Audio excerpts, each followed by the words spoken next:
We dote on the lions. We are thrilled when they are thriving. We stand ready to dispense all they desire, even if it's ourselves. Most people think local government is about budgets, roads, zoning, and council meetings. Those things matter. But anyone who's spent their career in local government knows that's not what keeps us awake at night. This profession asks people to care deeply about their communities, about their organizations, about democracy itself. Sometimes it rewards that commitment. Sometimes it breaks your heart. Today's guest has found a method for describing those emotions in what has to be the most unique way I've ever encountered, through poetry. Today we're talking with former city manager Jim Schutz about why this profession hurts, why it matters, and why, despite everything, so many of us keep coming back.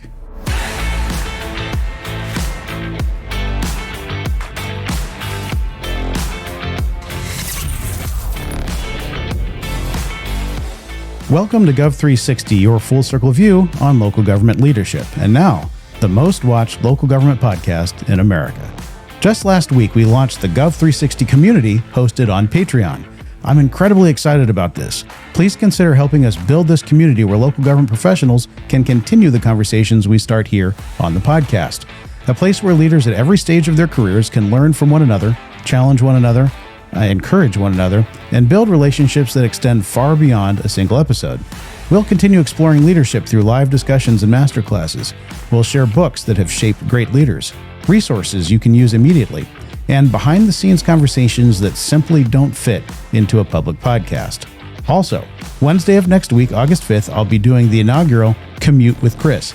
This is something I plan to do on the first Wednesday of every month. I'll go live during my morning commute for an informal conversation about leadership, city management, public policy, and the realities of serving in local government. No script, no formal interview, and no agenda beyond the topics that matter most to local government professionals. Bring your questions, share what's happening in your organization, or simply listen while you're commuting yourself. It's going to be a great way to connect, and it's available exclusively for members. To become a member, click on the Gov360 community link in the episode description below. Now on to today's conversation. Jim Schutz spent decades serving in local government, including many years as city manager of San Rafael, California. Since then, he's continued serving the profession through consulting, coaching, and leadership development. But recently, he's taken an entirely different approach. He wrote a book titled The Mayor Has a Hammer, a collection of poems inspired by his experiences in local government. Now, I have to admit, when I first heard the words local government poetry, I wasn't quite sure what to expect. But after reading the book, I realized this isn't really a book about poetry. It's a book about people. It's about public servants who carry tremendous responsibility, who celebrate victories that often go unnoticed, who endure criticism, disappointment, and heartbreak, and yet continue showing up every day because they believe in serving something bigger than themselves. That's the conversation I'd like to have today. We'll talk about the book, and I hope people who enjoy today's conversation will pick up a copy because I think it's a remarkable tribute to this profession. But more importantly, I want to explore what Jim's poetry reveals about the emotional realities of local government, why this profession can be so incredibly rewarding, why it can also be incredibly painful, and why, despite everything, so many of us continue to dedicate our careers to this line of work. Jim, welcome to the show. It's great to have you with us. Thanks so much, Chris. Happy to be here. So tell me, why wasn't prose enough? Why poetry? That is the first question, isn't it? For me, I had a 30-plus career in local government. And when I got down to my last couple of years as the city manager in San Rafael, I was really doing a lot of processing of my career and the emotions that I was feeling, particularly as I was nearing the end. And I was looking for a way to express that emotion. And there's wonderful magazines and journals in local government like PM Magazine, Western City, and others. And I'd written for them in the past, but I couldn't quite figure out how to convey the emotion that I wanted to convey in prose. So I feel like this emotion that lives so deeply within us, that's where poetry lives. So one quick example on this is like, if you wanted to say something in prose, like the community can be challenging to work with, in poetry, I can say how it feels is like a lion biting your hand off when you're trying to feed it. And that's an image that I can paint in poetry that doesn't quite work in prose. So I felt like poetry was the way to go. I love it, Jim, because one of the things I'm trying to do here is tap into the emotional experience of serving in local government. I mean, it is a really difficult time to be in local government. It's kind of a toxic environment out there with social media and the keyboard warriors, and it seems like we've just had this decline of civility in public discourse, and so it can be an emotionally challenging time to be in leadership in local government. And we're not used to talking about that, right? We're not used to tapping into that and expressing that emotional side. So I love the approach you're taking. You're finding a way to do that. Yeah, I was really feeling everything you're describing. I mean, when you go through the Great Recession, you go through other recessions, a pandemic, a focus on racial equity and political polarization, civil unrest. It's very impactful. And I was looking to poetry as a way to talk about it. So one of the things you've said, you refer to these as love poems to local government. What do you mean by that? What I mean is I really think of them all, every single one of them, as a love poem to local government. And it's just this great affection that I have for the profession, for the career that I've had for so long. But if you were to read an individual poem, I might be poking at something or teasing something. And I tend to think of it in the simplistic image of like two little kids on the playground where one of them might be poking or pushing the other. And that's a sign of affection. And I think I'm doing the same thing in my poems, actually, where I might be teasing something or poking at it, but there's an underlying deep affection and love. I can understand that. I mean, we all kind of complain and bemoan aspects of the profession, but we keep coming back because there's nothing like it, right? There really isn't. So, Jim, I have a copy of your book here. I've really been enjoying reading it. I'd like to, as we have this discussion together today, throughout the discussion, I like to touch on a number of your poems and have you read them. But I'd like to actually read one to kick us off. That's fun. And because I turn 50 next month, I have to wear these in order to do that. Me as well. So this one is called City Council Chambers. I stand alone in the City Council chambers, slow motion twirling, taking it all in. Now as innocent as the spring's first trillium, it will soon host an epic cage match, lasting until every punch has been thrown, every folding chair hurled. I stand alone, under the dark glow of fluorescent lights, feeling the false calmness, like the steady retreat of the ocean as it fades to greet the tsunami. On their masts, the U.S., California, and city flags cast their eyes downward in the stillness. Soon they'll be crackling with wind from the podium, and maybe torn to whistling shreds before the final gavel strikes. Now I stand alone. I breathe in its thin carpeting, its worn chairs, this humble chamber of democracy, and it is beautiful. This one touched me. Yeah, I think we've all been there. I remember when I started in the previous city where I served, and before the first council meeting that morning, I came into work early and I went to the council chambers and no one was there. I had to turn on the lights and I was just kind of taking it all in, trying to play through my mind what that evening would look like, what the meeting would look like, and just looking around and breathing in the chambers and taking it in, and it is humbling. It's a impactful moment, I think, for a lot of us. Yeah, it is a sacred space to me, and I also feel at home in any chambers I walk in. I feel like they're a cathedral in many ways, where democracy happens, where the magic happens. Mm-hmm. Yeah, I mean, as I read that poem, I felt like it. It felt reverent, right? It wasn't political. It was reverent to me. Yeah, that was the intent. I wanted to describe that feeling that you just mentioned when you walk in the chambers and you're all by yourself and you know that something huge and important is going to happen later, but you're just there alone right now. And it's kind of a metaphor, or at least a good explanation for like what it feels like to be a city manager as well. Yeah, yeah. I've heard similar accountings of people who, run for, the state legislature or U.S. Congress, and the first time they're standing there on the floor, right? And they're looking around that room, and just the history and the weight of it just can really hit home in that moment. And that's a good reminder for us to never become cynical about this democracy we're in, right? I think it's as we're in the thick of it, and we're in those moments where we're in a contentious meeting and people are saying things that are frustrating to us, and maybe the information's inaccurate, or maybe they're even being critical of the work we're doing. It can be easy to become cynical, but when I read this poem and I think about those moments where we're just taking it in, and I think it's important not to become cynical about our democracy. Yeah, I would agree. And as a Gen Xer, I feel like one of our trademarks is cynicism.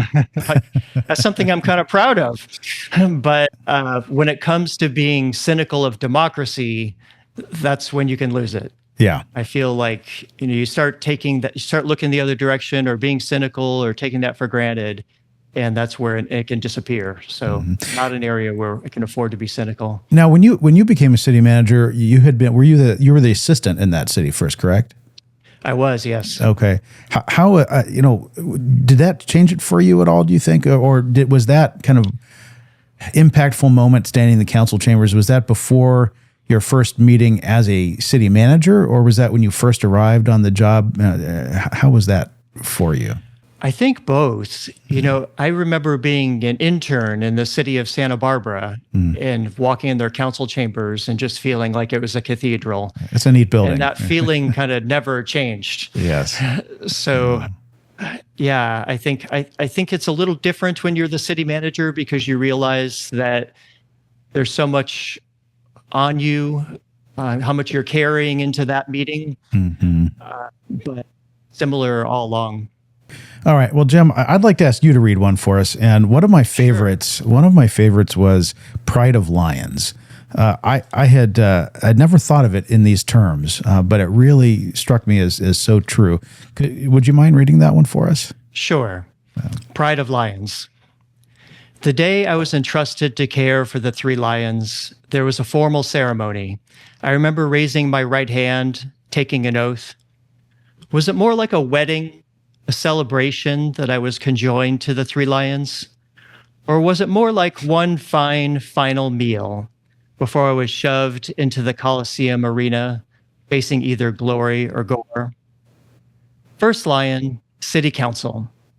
It seemed affectionate with its chuffing and purring, at least enough to choose me as city manager, the 3 lions' caretaker. But the lion who giveth may also taketh away. I knew that well, watching so many other caretakers disemboweled or devoured. This one, though, did seem friendly enough, letting me bring its meals and comb its mane. Second lion, city staff. One might assume they'd be the most docile. As their leader, I controlled their fate. But many a revered leader has faced a bloody coup, exiled to some second-rate city, never to return. The third lion, community, wildly unpredictable. One day accepting food gently from my fingers, the next day leaving me with only single digits. Caretakers are wise to not divide their time in thirds. Each beast requires absolute attention, or they'll darken with indignation.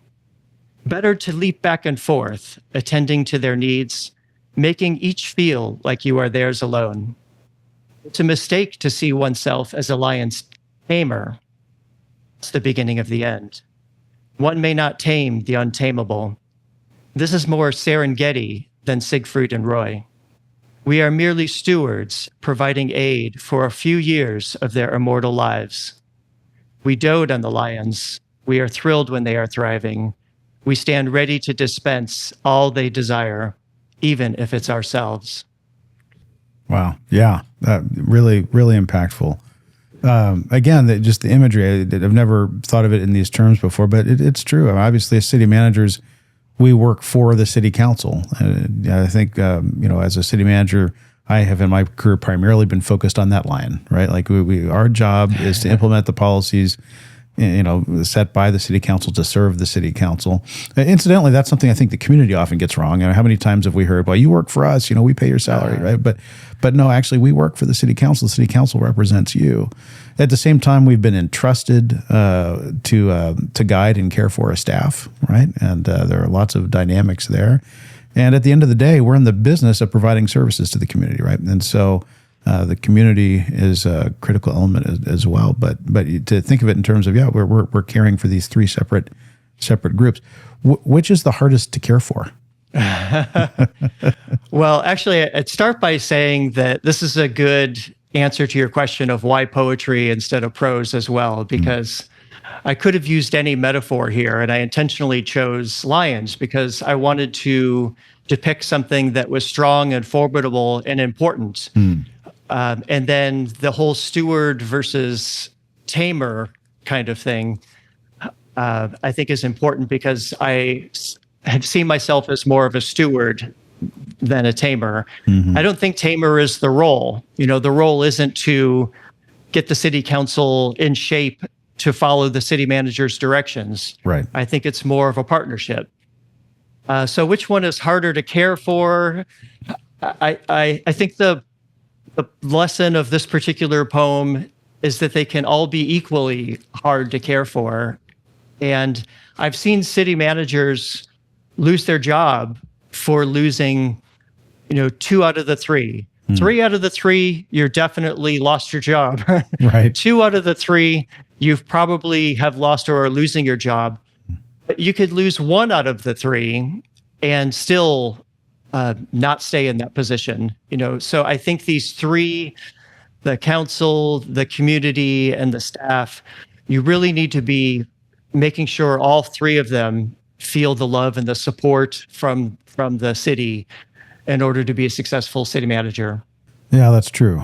That's true. I think in my career, the community has been the hardest of the lions to care for, ironically, right? Because even though, we work for the council, I've been blessed with very good city councils, right? And, not my current community, but in a previous community I served, the community was by far the hardest lion to care for, and there was no taming it. That was off the top. Set that aside. In the poem, I say wildly unpredictable, and, yes. And the community has so many different facets and interests that it can come to you from so many different directions. Yes. So I think that probably explains why you have that feeling. Do you think, as city managers, in attempting to care for and or tame these 3 lions, do you think often city managers give too much of themselves? I think it's a fantastic question that everyone needs to look inside and answer for themselves. Is it too much? Is it the right amount? I think the answer is yes on a simplistic side, but I think it's a little bit more complicated than that. And actually, I have the next poem, the city manager Gulliver. Yes, I think kind of gets at that question in terms of how much are we giving of ourselves. that's a great segue. Let's get into that poem. We're turning a little bit darker here, right? Yeah. But poignant, right? So if you wouldn't mind, let's dig into that one. So I remember actually writing this poem, and you're right, it is one of the darker poems in the collection. There are bright and happy poems, and there are dark poems, just like there are days in the profession. Yeah. And I remember getting home really late at night. It's a short poem, and I was trying to convey this, we feel this, the strength of our staff supporting us, the council working with us, the community behind us. We feel like we can take on any issue. And then sometimes we feel like we're drowning in those issues. Mm-hmm. And that's what this poem is about. I called it City Manager Gulliver. The puny archers fire arrow after arrow, but they are no match for me. They bounce off my leathery skin, a mere annoyance. Though I'm a giant to them, they attack. One archer launches homelessness, then mental illness. Another lets fly injustice, and racial inequity, but they glance off me as easily as the others. Here comes political extremism and now violent protests. They're ropes of pollution and poverty, mere spiderwebs that I brush off. But I am not Gulliver. I am the bull in the ring, charging the matador's red tasseled cape. The pikes and banderillas of the crises stain my hide, red-streaked and wet. First enraging me, but slowly, with each one, weakening, a dull sound in my ears getting louder, the roar of the crowd now deafening. Yeah, I've been there. I've been there. I feel like that's one of the poems where it's like, does the city manager die at the end of that poem? That's not really my point, but my point was to convey the emotion of what that can feel like. Yeah. Of all of those difficulties and challenges and wicked problems just kind of weighing on you over time. Mm-hmm. Yeah, no, I mean, I feel like your poetry is almost therapy, probably for a lot of city managers. And my assumption is that it will be primarily city managers and those, in local government that will read it. But, some of these poems, I wish the general public would read them too, because I think too often for the general public, government is just this kind of faceless machine, right? And it's easy to hate at that faceless machine, but what's lost is the human side of it, right? That the people serving are human beings with emotions and, dreams and aspirations and families, and, the human side of it gets lost, I think, sometimes. Yeah, absolutely. And that was where I felt like poetry could help tell that story that you're talking about. And to my surprise, people who are not in local government, these poems have resonated with, because it's a little window into local government. And there's not many windows into local government out there for an average community member. True. So I've had community members feel like, I really am starting to understand what you do. I understand what happens at City Hall after reading these. So it's been an unexpected surprise for me. That's been great to see that non-government people have gotten something out of these as well. Yeah. Yeah. Really, every crisis that we go through leaves a mark on you, an emotional mark. And it's kind of healing to talk about it and to know that other people have gone through similar things. So many city managers just become exhausted. I've been hearing more and more people that are just, they're done. I spoke to someone just a couple of weeks ago who retired kind of out of the blue. We were in the region all kind of shocked, and he was just he just couldn't do it anymore. Had enough.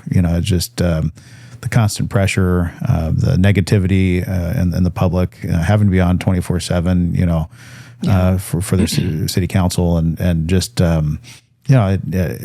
sometimes we don't understand the stress we're on. I'm not talking about just city managers, but just in general as human beings. Sometimes we just don't understand the gravity of the stress that we're under until there's a breaking point, or until that stress is relieved. All of a sudden, we realize, oh my gosh, I can breathe again. Yeah, and I think the first step is acknowledging it. That it is happening, and actually forcing yourself to spend time thinking about that feeling and what you want to do with it. And I'm hopeful that the collection of poems help people explore that about themselves. I'm quite sure they will. Yeah. I wonder, why do you think it is that as city managers, we have such a difficult time admitting the emotional side, admitting that sometimes this job can hurt? Well, I think there's a lot of answers to that, but I want to shine a light on one of them, which is that it could be perceived that we're not up to the task. I mean, you really have to convey that you're capable of this heavy responsibility. You're leading this giant team of staff. And although we're getting better in our profession at demonstrating vulnerability, there still is a real pressure to convey strength and convey capability. And I feel that sometimes admitting that the job hurts can feel like it's chipping away a little bit, or that if we're admitting it to others that we're not up to the task. We have to be careful about who we're saying that to. Are we saying that to one of our bosses? Or are we saying that to a community member or just a trusted colleague? So I think that's one of the reasons, is just because you're working towards these executive positions for so long.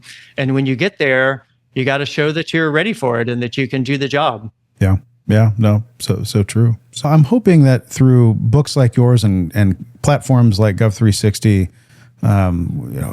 we can move in the profession towards being more open about the experience of serving in local government. Because I think, if as a profession we become more comfortable talking about it and talking about it publicly, then perhaps over time the community will start to shift in their thinking and understand, the human side of it as well. Maybe I'm dreaming, but I don't. Yeah, and I think there's a lot of great signs generationally as well. I have 2 Gen Z kids that have an interest in local government. Not that they're going to be city managers or in local government, but they have an interest in it, and they've seen what I've gone through in my 30 plus years. And I think they would have a very different approach. They are fascinated by the policy. They want to work with the community, get to solve problems, get things done.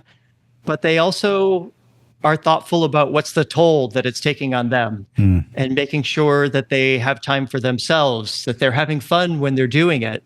And it isn't just this pressure-filled thing, but they're actually enjoying the process and finding the joy in the work. And I always looked for that as well, but I think it might be even more apparent for millennials, Gen Zs, and the people that are coming behind them. Yeah, no, I think you're right. It's a different mindset, for sure. Yeah. Maybe ultimately it will lead to healthier habits for city managers. Absolutely. You got to find ways to refresh. I say get off the island, like whatever the island is. It's crazy to me that I'm in Marin County, in the largest city in the county. And when I read our daily newspaper front to back, I'm not seeing very much information about what's going on in local government in just the county to the north of us. So it doesn't take going very far to really get out of the bubble, get off the island, and refresh. And I think that's something that's really important for executives to do. Speaking of getting off the island, I mean, you're retired now, kind of. I mean, you're doing consulting work and writing, but you're no longer working as a city manager. How has been getting off the island for you? Are you much happier now, or are you missing it, or some combination of the two? Well, I mean, I probably have a 1-hour answer to that question, but let me give you a shorter one. I think that as a Gen Xer, I had watched so many baby boomers that I admired so much retire. And so many of them went through kind of identity crisis of who am I? I've worked in government for so long, and kind of having to reinvent who they are now that they didn't have this title, this staff, this budget. And I thought, okay, I'm a Gen Xer. I see that. I can see that pit in front of me. I'm definitely not going to fall into that pit. I'm going to walk right around that. And of course, I fell right into it. So I think the answer to your question is it takes time. This is important work we do. And when you're doing it from your heart, from your soul, you can't just flip a switch and have it go away. So there is a transition period, but I am part-time consulting, part-time trying to work on creative projects. And yeah, I love it. And I get to respect the things that I love so much about local government through the poetry. I also have a radio show where I interview government employees and elected officials. So it allows me to kind of dance around the edges of local government and without doing that day-to-day grind. Yeah. So the shortest answer to your question is yes, I'm loving it, but it took a while to get here. Yeah, I think it would be a big adjustment. I really do. Yeah. I've got knock on wood, a little ways to go before I get there. But I love coming to work every day. There are some days where it's less fun than others, but for the most part, I love coming to work every day and have a hard time imagining what life would be like without that. But maybe you get to a point where you're just ready for that change too. I'm not there yet, which is good because I'm not ready. I had been an assistant city manager or city manager for about 20 years. And that felt like a lot. That's a lot of budgets. It's a lot of goal setting workshops. So it definitely feels like a transition, a pivot into something else is useful at some point. Mm-hmm. Well, you're on the business side of things now, which reminds me of another poem that I'd like to go over. Yes. Yeah, this one resonated with me. I think I'll if you don't mind, I'll take a stab at reading this one. Yeah, that would be great. Yeah, run the city like a business. How many times have we heard that, right? Government needs to live within its means. You need to run this place like a business. So this one hit home for me. So it's let me read this. Run the city like a business, the new council member orders me, the city manager. You mean like Blockbuster, Enron, Lehman Brothers? Shall we pluck quality of life from the mission statement and plug in maximize profit? Who'll pay the true cost to replace streets, the miles of rusted metal pipes? Only top donors allowed in the city pool? Will the rescued family pay for the firefighter's back surgery? Will criminals pay for their arrest? Or maybe you mean the solar company living off government grants, the housing developer feeding on tax credits, the librarian's not profitable, so no need for lifelong learning, the crossing guard's not profitable, so to hell with child safety. Or better yet, let's treat the crosswalk like a bridge, collect their lunch money for the toll. You've convinced me. Let's talk CEO salary and stock options. I love it. I love it. Let's talk to me a little bit about where you were going with this one. Where I was going is that it's such a common soundbite, and I think that's why it's popular. It kind of encapsulates something that's wildly complex in a few words. Run the city like a business. It sounds good. How could you disagree with that? We want you to be efficient. We want you to be innovative. Wasn't writing the poem to say that those things aren't true. I do think we should be efficient and innovative. But what I was writing about is how it could feel as a city manager when you're hearing it for the 50th time. And you know that you're doing all of these things, trying to take the best possible things from the private sector and how you might use new technology or focus on your customers. And yet you still get that same comment from people coming in from the outside. Why don't you run the city more like a business? Right. So I've gotten a little bit of flack for this poem because people were saying, it is true, the city needs to operate like a business, the good things, the good parts of a business. And I totally agree. But there's some things that make us different. Sure. And I feel like we're a municipal corporation that tries to make people's lives better. So it's not going to be about the bottom line and the dollar or completely running it like a business and what my stock value is. There's a difference there. Why do you think this phrase is so attractive? I mean, we've all heard it in every community I've been in. What is it about this phrase that just resonates with people? When you say it, I think it makes the speaker sound like they have some power and authority, and they, you should do this. You should run the city like a business. It's also telling you that you're not running it properly right now. So I think it's a convenient criticism, particularly from someone that doesn't really know entirely how the business of the city is being run at that point. Yeah. But also it's valid in many ways if you feel like the city's not being innovative enough or trying new things or taking risks. Right. Or being fiscally prudent. Yeah, exactly. Right. Yeah. No, you're right. Well, what you've done here is put words in a way that resonates to something we've all heard, we've all experienced, and I think that's powerful. That's powerful. Yeah, I would say, to be honest, I'd bristle when I heard this expression, and I recognize that there's so much about it that's true, and yet I would bristle. Yeah. So I wanted to write a poem about why did I feel that way, and so this is kind of a bit of a rant that says why I would bristle a little bit when I heard that statement. No, very good.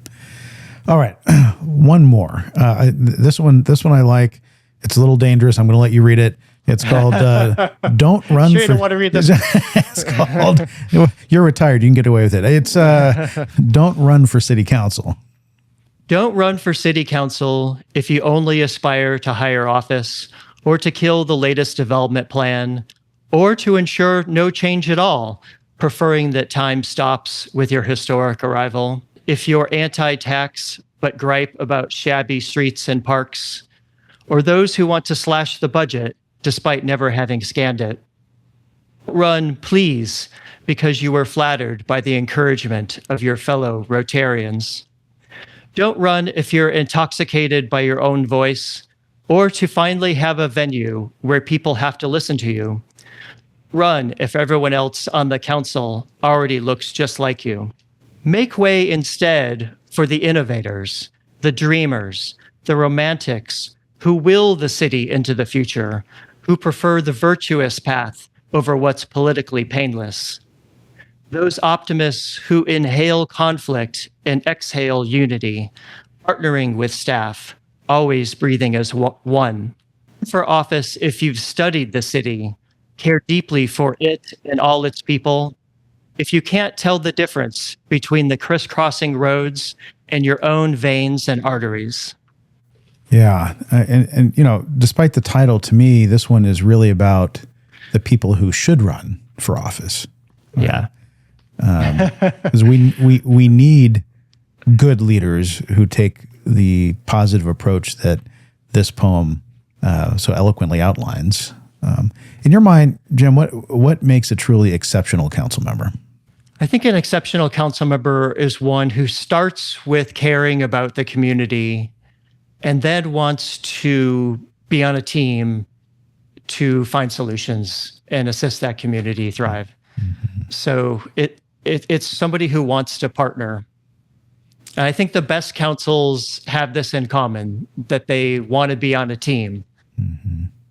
I think it's a common experience for city managers and staff to have a newly elected council member hot off the campaign trail who's made campaign promises and coming in,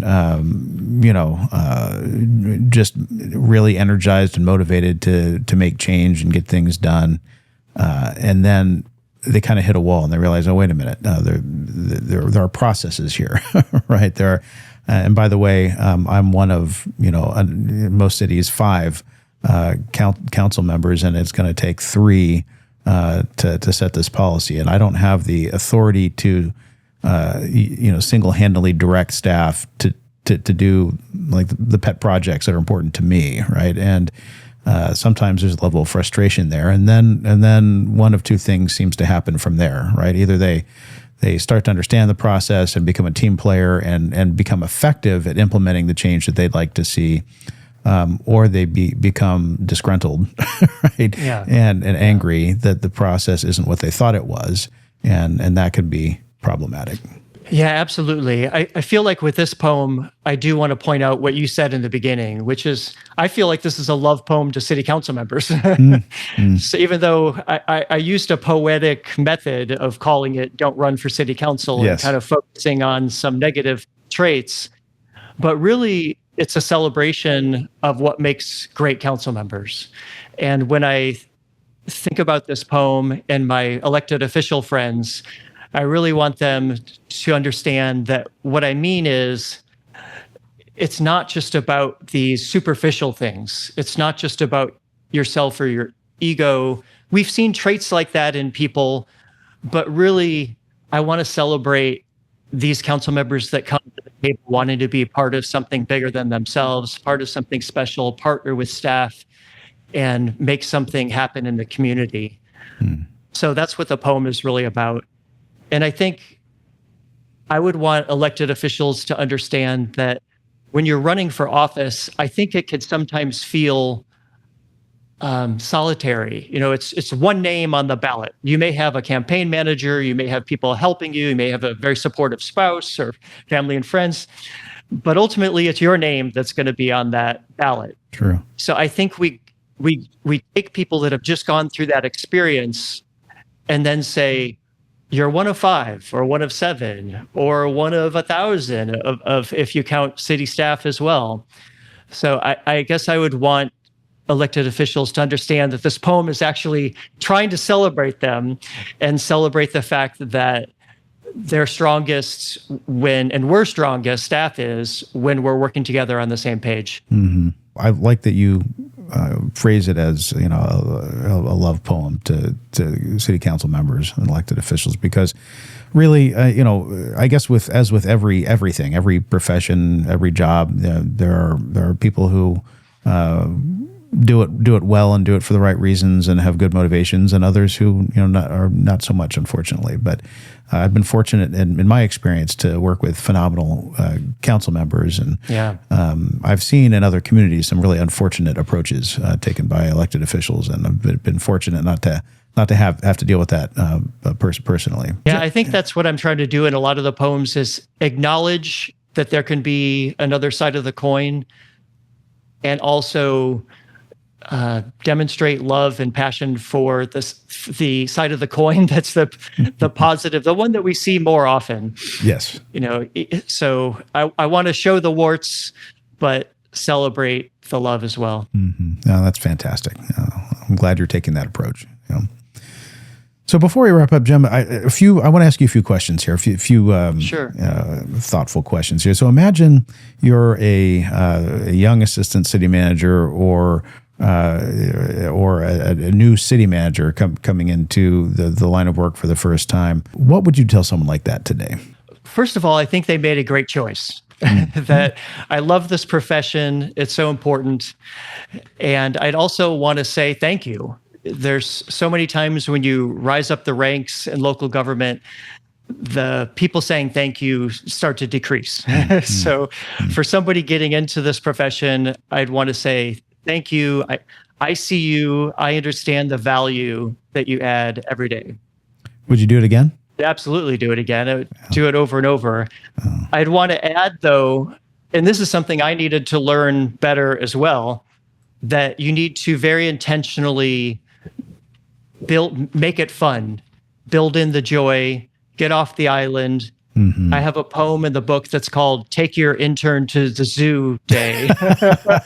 That's great. And I really loved, in San Rafael, I would do a day in the life where I would go off to a different department every month and just live in their world. And one of my favorite experiences was just mucking these horrible things out of the storm drain after a heavy rain. And I just felt like, wow, hands-on, this is important work that we're doing. Sometimes we can forget these things at the city manager level, where things become more gray, theoretical, abstract. We're working on these enormous problems without ready solutions. And we have a lot of staff members that are filling potholes and cleaning streets and mucking out that storm drain.